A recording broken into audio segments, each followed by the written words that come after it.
first week of the month mga kanats. So ngayon uso ngayon ang hulihan mga kanats. Tingnan nyo, ayan, nahuhuli mga kanats. Ayan mga kanats. O yan ang mga awareness natin dyan. First week of the month, lagi yan mga kanats. 2 beses na ako nahuli. 2 beses na ako nahuli mga kanats sa first week of the month. O laging ganyan mga kanats. So madalas yan, 2 beses na ako nahuli. So kung mag-drive kayo rito sa Toronto, lagi niyong tandaan mga kanats, pag lagi yung bantayan pala, maging aware kayo sa first week of the month. O talagang agresibo mo ang tawag dito, yung mga kapulisan. Kasi 2 beses na ako nahuli mga kanats. Ayun, nakita niyo yun, first week of the month ngayon, August ngayon. So positive. Ingat kayo mga kanats pag nag-drive kayo ng first week of the month. Yan mga kanats, listed na yan.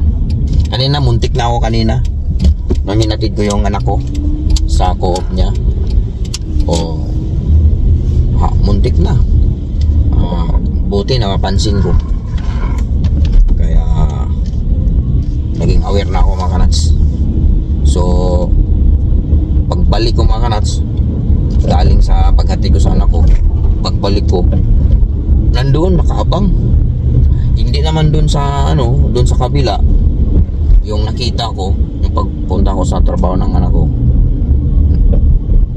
Siguro nakahuli siguro siya, kaya yung pagbalik ko naging ako doon sa ko, yung speed ko kailangan mo na mag-aware ka dyan sa mga 50 kilometers per hour, yung 30 kilometers per hour, lalo na sa malapit sa school. Maging aware kayo dun, dahil doon 100% may nag-aabang yun.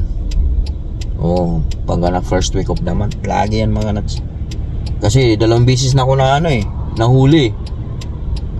Sabi ng anak ko, tawag dito, daddy, be careful. Kaya naging aware na ako yan mga nuts. So yan, palatandaan yan mga nuts.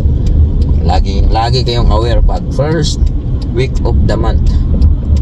Bantayan nyo yan mga nuts, 100% yan.